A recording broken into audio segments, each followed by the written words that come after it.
você que clama, essa é a palavra da fonte. Hoje eu gostaria de ler com vocês o versículo 6 de Atos, que fala sobre a escolha dos diáconos, né? Aqueles que serviriam às mesas, como é dito no texto.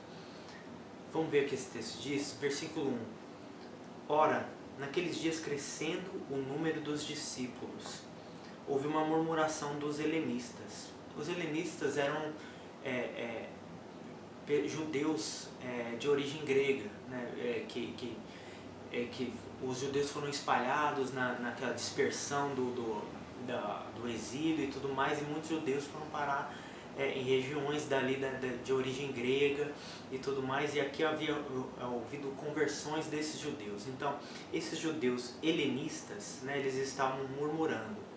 Vamos ver a continuação do versículo 1, por que eles estavam murmurando. Então, houve uma murmuração dos helenistas contra os hebreus, porque as viúvas daqueles, ou seja, dos helenistas, estavam sendo esquecidas na distribuição diária. A distribuição diária era a distribuição de pães, de recursos que havia entre os discípulos, os cristãos, né? No versículo 2 diz assim: E os 12, ou seja, os 12 apóstolos, convocando a multidão dos discípulos, disseram: Não é razoável que nós deixemos a palavra de Deus e sirvamos a mesa. Eu quero fazer um outro ponto aqui. Quando os apóstolos falam isso, eles não estão colocando uma escala de importância ministerial. Os apóstolos eles estão falando sobre uma questão de chamado.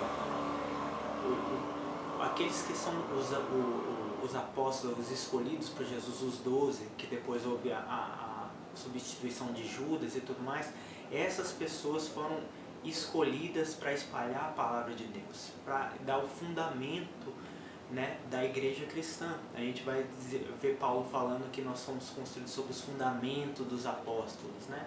Ou seja, são aqueles que foram escolhidos para dar a base da palavra de Deus, a base para que a igreja cresça forte, baseada numa verdade, que é a vontade de Deus. Então não é uma questão de importância, mas uma questão de entender qual é o seu lugar no reino de Deus, qual é o seu chamado. Então os apóstolos aqui falam: não é razoável que nós deixemos isso para atender essa necessidade. Então aqui a gente aprende uma coisa muito interessante, que muitas vezes nós somos guiados por necessidades. E nós vemos, às vezes, preciso fazer uma coisa aqui, preciso fazer uma coisa ali, e a gente esquece aquilo que Deus nos chamou para fazer. E às vezes a gente negocia aquilo que Deus nos chamou para fazer para atender urgências. E o segredo é que as urgências elas nunca acabam, né? Sempre existem grandes necessidades, sempre existem urgências, né, para serem atendidas. Mas nós precisamos entender e saber por que Deus nos chamou e ficarmos na palavra que Deus nos deu. Nós precisamos agir dentro do nosso ministério, dentro do nosso chamado. E acaso essas urgências apareçam, né, vamos ver o que os discípulos fazem aqui, diante dessa urgência que apareceu. No versículo 3, os apóstolos dizem: Escolhei, pois, irmãos dentre vós, 7 homens de boa reputação, cheios do Espírito Santo e de sabedoria, os quais encarreguemos deste serviço. Então os apóstolos, nessa posição de liderança da igreja, eles sugeriram que se levantasse um outro ministério, pessoas que fossem responsáveis por servir as mesas, né? E esses são os diáconos. Interessante que hoje em dia nas nossas igrejas, quase em geral, né, os diáconos são vistos como os porteiros da igreja, né? Aqueles que abrem e fecham a porta e que têm a sua posição de destaque muitas vezes no momento de ceia, né? Mas na Bíblia os diáconos foram escolhidos por uma necessidade específica, uma necessidade social do povo de Deus, né? Pessoas estavam sendo negligenciadas na distribuição do pão, estavam passando fome, estavam passando necessidade. E aqueles que foram escolhidos para que os pregadores da palavra pudessem manter a pregação e a oração, mas aqueles que foram escolhidos para que eles pudessem continuar lá, mas que essa necessidade fosse atendida, foram os diáconos. Os diáconos foram escolhidos primeiramente para responder a uma necessidade de pobreza, a uma necessidade social da igreja, do corpo de Cristo.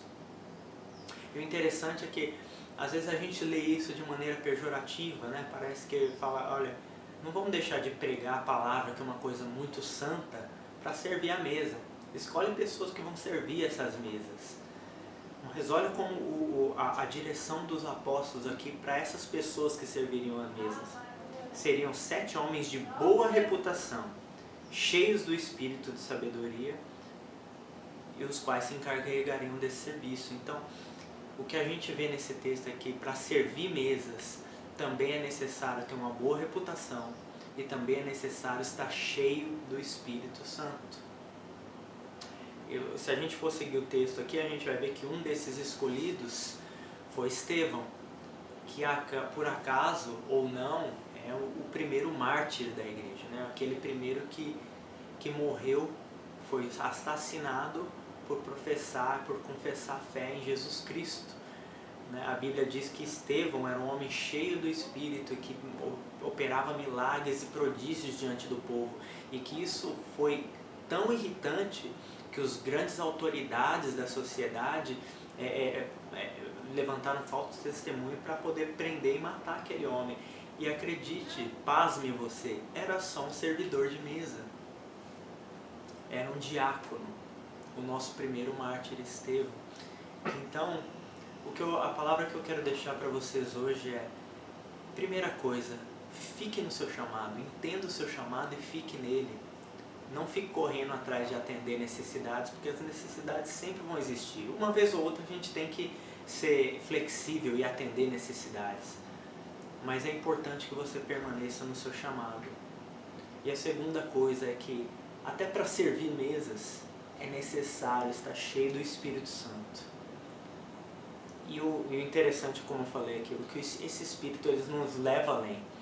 O Espírito que estava sobre Estevão fez com que o servir mesas se tornasse um escândalo para aqueles que não professavam o nome de Jesus, mas que esse servidor de mesa estava operando milagres e prodígios no meio do povo, abençoando pessoas, amando pessoas e respondendo a essa necessidade para a qual ele foi chamado.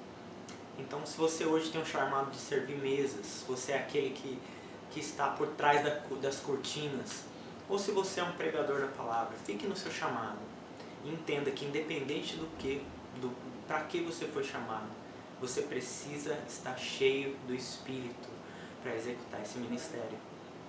Até a próxima palavra da noite.